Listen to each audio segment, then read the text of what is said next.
Welcome, you're watching The Big Question. I'm Tamanna Inamdar. The value of the rupee is often linked to national pride. India standing on the world stage. But is it really? Over the last few days, one headline has been seen nearly every day. Rupee falls to a new low. That has continued with the rupee breaching today the 86 per dollar mark for the first time and hitting levels as low as 86.50. There are some estimates that it could touch 87 soon, and one report that predicts the rupee could hit 90 to a dollar. But why is the rupee falling? And what does it mean for various sections of society, whether it's industry that is importing inputs for their businesses? What does it mean for students? What does it mean for people who want to travel abroad? What does it mean for the economy? Are the reasons for the falling rupee beyond our control? The big question, however, is it time India steps in to support the rupee?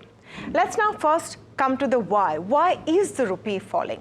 First and foremost, it's largely because of the US dollar. Simply put, the US dollar has been rising even stronger since Donald Trump is now supposed to be the next president, and it's expected a lot of his policies will boost the dollar. As a result, US bond yields are also rising. It's expected that interest rates in the United States won't come down anytime soon.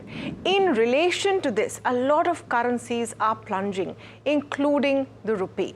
Now, combine this with geopolitical uncertainties, such as ongoing tensions, whether it's between Ukraine, Russia, or whether it's in the Middle East.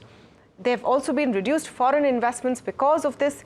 In India, you've seen foreign investors come out of the Indian markets. $4 billion sold recently, about $11 billion just last quarter. This is foreign institutional investors exiting the Indian market because all money is flowing to the US. Obviously, other economies are hurting, their currencies are hurting, including the rupee. Now the question is, why is this important? It's not just something that affects India's macro economy. So if you're not interested in what's happening with yields, what's happening at the economic level, the fiscal deficit, let it be. But it is going to affect common individuals as well. For example, if you're planning a summer trip abroad, you'll have to now shell out more in your budget. If you're planning to buy an electronic gadget or a luxury handbag or anything that is largely imported, it's likely going to cost more. Even basic cosmetics, which import a lot of their ingredients, will cost more. If you are planning to study abroad or your child is planning to study abroad, you may have to pad up the budget, including the loans, cost of living, tuition fees, everything is going to cost more. Essentials like fuel for your car, edible oils, everything will cost more. You might see airline tickets go up because airlines spend a lot of money importing ATF, aviation turbine fuel. It doesn't stop there. Key industries will also bear the brunt as well because of a weaker rupee. For businesses that rely on imported raw materials, the cost of production will go up. But there's also a plus point. There's a plus point, for example, for exporters. Exports become more competitive in the global market, potentially boosting these industries. So then the question comes, should the government intervene or should the government let it go as it is? Remember, what's happening with the rupee is also a function of policy. Since the last month or so, you've seen the rupee go down faster and even further. Part of this could be that India is no longer trying to control the way the rupee moves to the extent that it did. Now, to understand all of this and get some more perspective, I'm joined today by Sarthak Ahuja. He's an investment banker, author, educator. You must have seen him on all of your social media feeds. Comes out and gives us very simplistic and excellently worded explanations of what's going around with us. Radhika Rao, Senior Economist and Executive Director, DBS Bank, with us on the show today. Deepak Shenoy, Founder and CEO, Capital Mind, joining us, as is Ajay Sahai, DG and CEO of FIO. So welcome to all of you. Thank you so much for speaking with us today on The Big Question, where we're trying to really break this subject down. Sarthak, let me begin with you. Your first time on the show, so thanks for being here. How much should we be worried about the rupee going lower and lower day by day? Like they say, it always depends on which side you're really on. But there are broadly two reasons. There are external reasons, where it's of course, as you mentioned, because of the U.S. and the U.S. policies that people are looking forward to as Trump comes to the office on the 20th of Jan. Thereafter, I think there is a lot of internal pressure as well, and I would say it's all because of the demand of the rupee, right? Like if you look at the trends of what India has been importing, practically 90% of the crude oil is imported into India, which is important for production. But look at the other stuff. I mean, I was looking at a data point which said that practically 5% of India's population is taking foreign trips. They've taken foreign trips in 2024. That's an exorbitant amount of money being spent on leisure activities beyond just business. Look at the fact that in November, import data, the imports from Switzerland are rising rapidly. And I see it's the increase of importing a lot of jewelry and luxury items. India imports a crazy amount of gold into the country because of, again, the consumers, the general public wanting to invest in gold as a safe asset. And I think a lot of these aspects of import for which we use gold is something that can be controlled, and the government is definitely doing it by increasing TCS on foreign remittances and all of that. Satvik, where has it stopped anyone? Yes, TCS came in. Has it stopped people traveling abroad? Should we be trying to stop people traveling abroad to control the rupee? Should we ask people to not buy more gold jewelry? Because then, when I speak to companies who are in those businesses, they're banking on the wedding season. See, like I said, it's always good for people to be global because that's how business also grows. But I think there's a fine line between understanding what is a leisurely consumption spend, and I think not controlling the rupee fall by the new RBI governor is also a welcome step because you want equilibrium to strike, and you don't always want to manage the rupee, right? And hopefully, with India's policies on Make in India, hopefully it's a long term thing. It's like losing weight. You don't do it overnight, you don't do it in a fortnight, and none of your crash diets work. It's essentially a long term thing. And I would hope that if this in some way is going to boost exports from India, curb imports to some degree over the next 4 to 5 years, when we see the rupee climbing up to 100, maybe it going to 95 instead of 100 would be a win in some way. Okay, so no crash diet for the rupee, I suppose, and no immediate intervention. I just want to understand, I'm going to take a second, Deepak, to come to you to understand, is there nothing that we can do?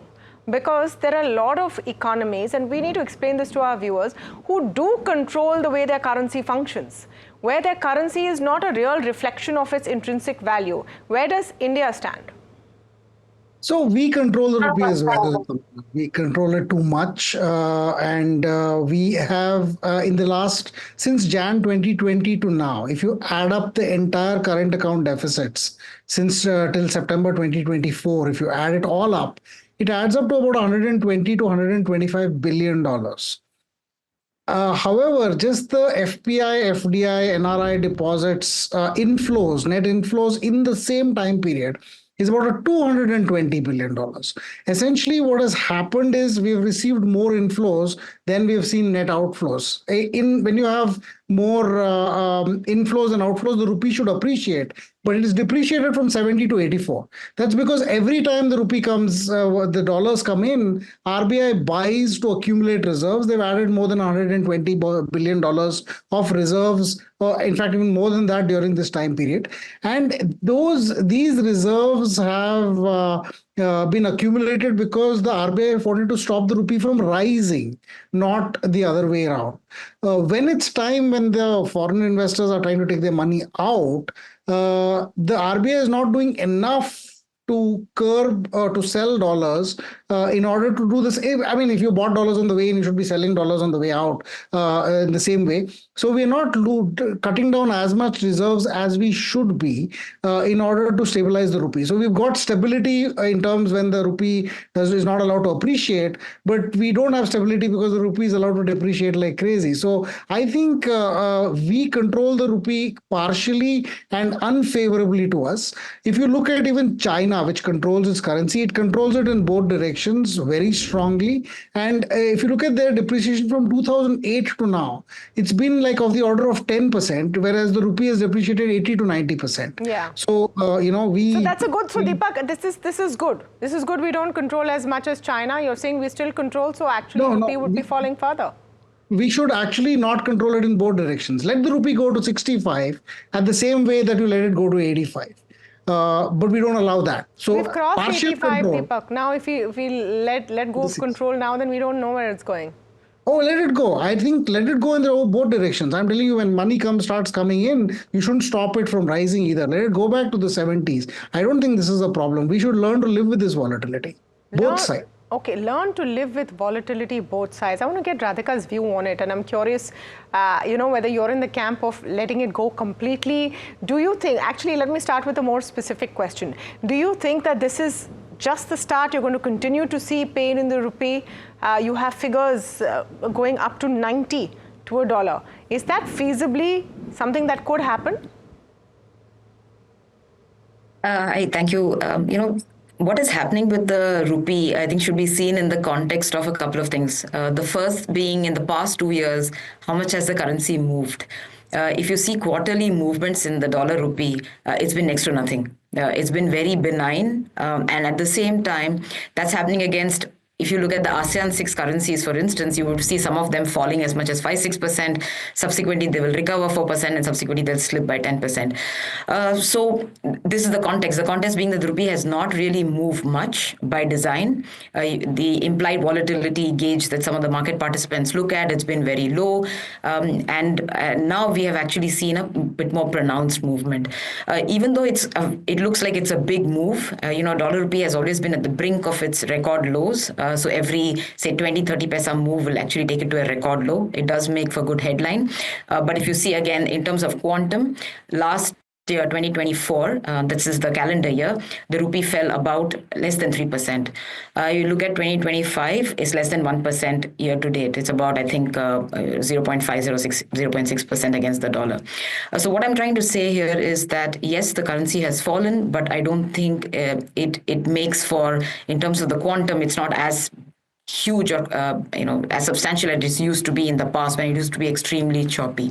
The second point being that now that we have established the perspective, the other thing is that there was an official preference to keep the currency and the volatility, so currency stable, volatility low. Again, because this used to be one of the pain points for investors, try and contain that so that it makes the whole deal a lot more attractive. I think what they have done now is to allow a bit more pain to go through. One of the questions being asked. What is the rationale? Maybe someone looking at this will wonder why. Why do we want volatility? Why do we want that pain? Why would investors want it? And I'll get Deepak in on it as well. I understand the whole concept of free market, but if it's actually going to hurt, then why? No, certainly, I think you see protecting a currency when things are going against you. Now, in this context, the dollar, if you're trying to protect the currency, it turns out to be quite an expensive affair in the sense that, you have to sell dollars, you have to stabilize your currency. At the same time, that has implications on the economy's liquidity, that has implications on the economy, which in turn impacts credit creation and all of that. So, that's at the root of the issue, that you don't go in so far as some intervention is good intervention, but to go completely against the grain can be a very expensive affair.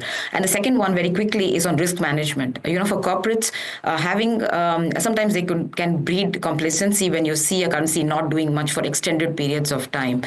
So when you allow some of the volatility to go through, it also makes risk management or hedging strategies a lot more. It attracts a lot more interest from the corporate to try and manage that FX part of the risk as well. So I would think these two are certainly important to which a part of the currency adjustment that requires to happen has these advantages for sure. Okay, so when we were thinking of who this would actually benefit, exporters is the first thing that comes to mind. So Mr. Sahai, just explain to us whether this is a good time for exporters. Does it really make you more competitive if the rupee gets weaker? On the face of it, definitely the answer is yes, but I think the situation has changed.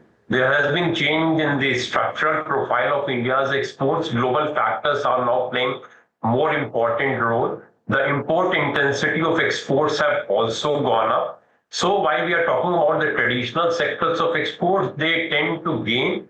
But when you are looking into the sunrise sectors of export, for example, if you are talking about electronics, you are talking about high engineering goods, chemicals, pharmaceuticals, or to some extent, even when you are talking about the employment industry sectors like gems and jewelry, which have huge import content, there it is to a large extent nullified also. So, in fact, to the exporters who are now finalizing the contracts and the forward cover has moved up significantly, it will provide much more competitiveness. But please bear in mind, when there is such a kind of volatility in rupee, buyers are also asking for share of profit, and therefore, to that extent, it is not benefiting the exporters. So, while to some extent, definitely those exporters who are realizing the payment, if they have not has their currency, they get a windfall gain. But for the competitiveness of exports, I think we have to look into the new perspective. It has a very limited impact. So there is a limited benefit to exporters of a falling rupee. Is there any negative for you right now in the scenario you're seeing, Mr. Sahai? No, in fact, it will not be negative because in none of the segment you will have more than 100% of the import. But the short point which we are making is that a huge volatility in the short period of time is not going to help the exports or the economy. We would rather like to have rupee to move into a narrow band. I'm not saying that government should intervene to keep the rupee value at a fixed value. But if the rupee movement is within a reasonable band, probably that is more beneficial for the exporters as well as the economy.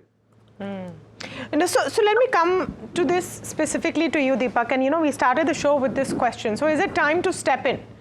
You're saying no, under no circumstances. Even now, even when we're talking about 87.90? So I think either you step in hard or you don't step in at all.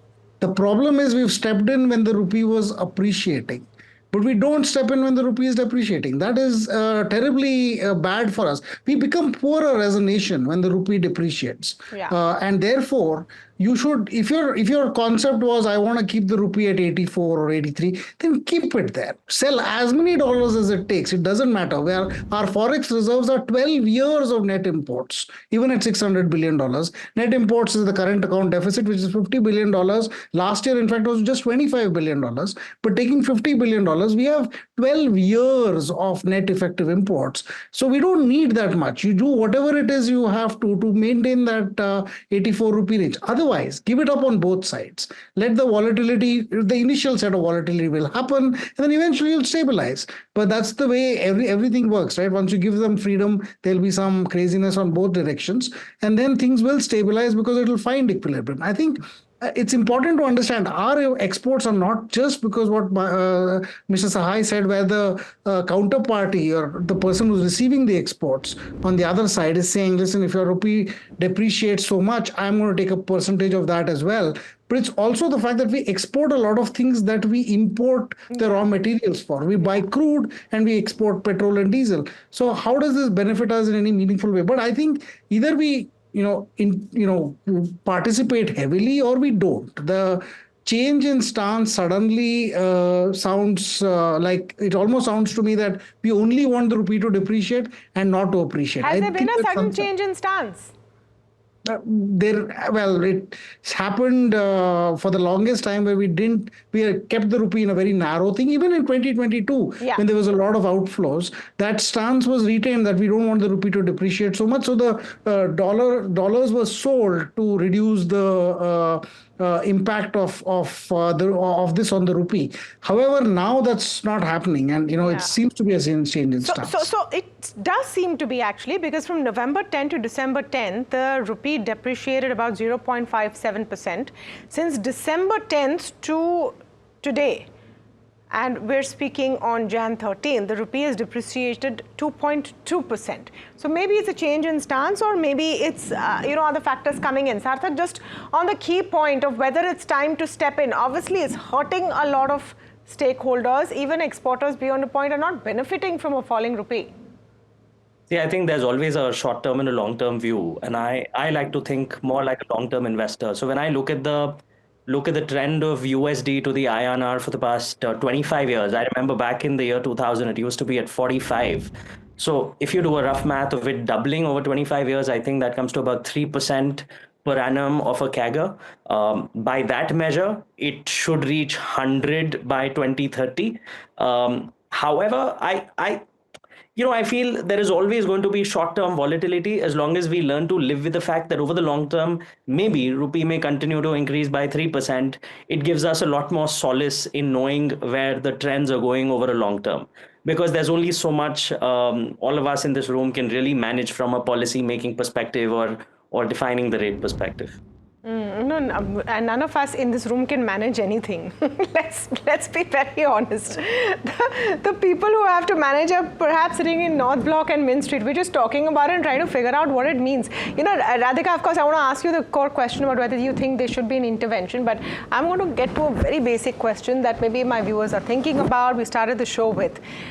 Is a rupee getting weaker any kind of reflection of the standing of an economy globally? So if I understood your question correctly, the currency movements or the currency, how much it's falling or gaining, is certainly a function of many things that are going on. At this point, we spoke a fair amount about what's happening with the dollar and what is happening globally, but domestically as well, there are some of these factors which are playing into our hands, right? So Deepak did mention about our current account deficit. So our current account deficit, interestingly, the trade, the goods exports and the services exports, the size is kind of coming together to mean that the service exports actually becoming quite significant. And it's helping to offset, what's happening on the goods trade side. So our current account is in a very good shape. I think is the more of an issue is the funding. Funding basically from the point of view of, money that is coming through the stock markets, money coming through the debt bond markets, as well as money coming by FDI. So those are a couple of areas which have been a bit soft of late. But of course, NRI deposits, that's been doing well, and ECBs, which are the loans raised offshore. So those loans have also been doing well. But overall, the funding side is the one that has weakened a bit. And that's why overall you will speak about, from economic terms, about a balance of payment deficit. But all of these, honestly, are very well contained. It's not that we are back at, say, 2013, 2014 levels where we are really talking about a very wide deficit that we are struggling to finance. That's not the case anymore. The current account deficit has really narrowed significantly. So that's not an issue. So overall, I think if we were to come back to the question of does the rupee's movements reflect on the economy? I think at that kind of rupee becoming very weaker, being negative for the economy is kind of, I do think that has diverged. That is no longer the case. That's decoupled. Right now, the currency's movements are seen in its own merit, particularly in this environment, which is a very difficult environment for all of the currencies. If I especially look at the Asia 10, it's a difficult country, space for most of the currencies. Each of them are hitting. So then, Radhika, what should we do? Should we intervene or not? To my mind, I think intervention at this point is going to be largely ineffective. So what the central bank would do is to step in to show the market, especially the speculators, that yes, we are in here, we are going to manage, we are going to try and slow down the drop in the currency. But I think there is a general understanding that going too hard is going to be very ineffective. You're going to burn a lot more reserves. We have enough and more. That's not the point. The point being that burning too much too fast can lead to other issues in terms of how the perspective changes on the currency as a whole. So yes, they will step in, but I don't think they will do it too aggressively. Okay, no need for it, or maybe not the best time to step in aggressively. Remember, what's also happening is, when maybe Ajay has a quick perspective on that, importers are beginning to buy up more dollars, or will, because you don't know where the rupee is going, right? So that perspective comes in as well. So I think the demand from the oil importers have gone up, oil prices have moved in.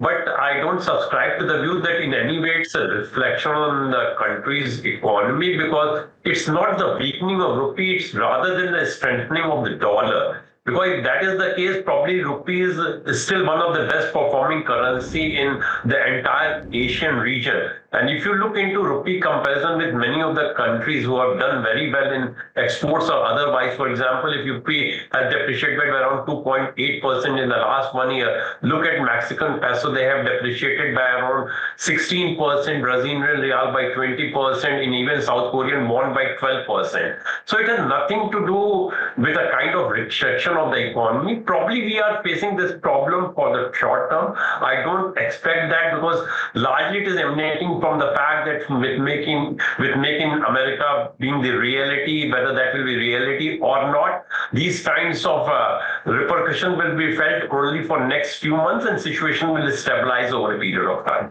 Okay. For now, direction seems to be one way, maybe more pain in store. Is that fair to say, Radhika, very quickly? Could be more pain in store before the rupee recovers? Yes, certainly. I think we are looking for 2-3 quarters of the currency, 2 quarters of the currency being, again, this is true of rupee, that's true of the Asian pack as a whole. Sure. Because January, the inauguration is a week from now. We do think that some of the tariff threats might come to pass within this quarter and the next. So this will be where the bulk of the pain will be, according to our own in-house expectations, at least. Okay, so more pain could be in store in the next 2 quarters. So brace for impact. I think if you have to find very practical solutions. If you're planning to study abroad and you know your term starts, say, in July, you need to budget for that, because things could get worse from there. Likewise, if you are traveling abroad this year, and maybe then rethink some of those travel plans for later on. I'm not sure, but this is something that you have to keep in mind. But thank you so much to all of you for joining us on the show today. We hope we've answered the big question to some extent. This is a complex issue with a lot of nuance. It's not black and white. It's different shades of gray. But for now, one thing that is a fact is that the rupee is going through a tough time. Thank you.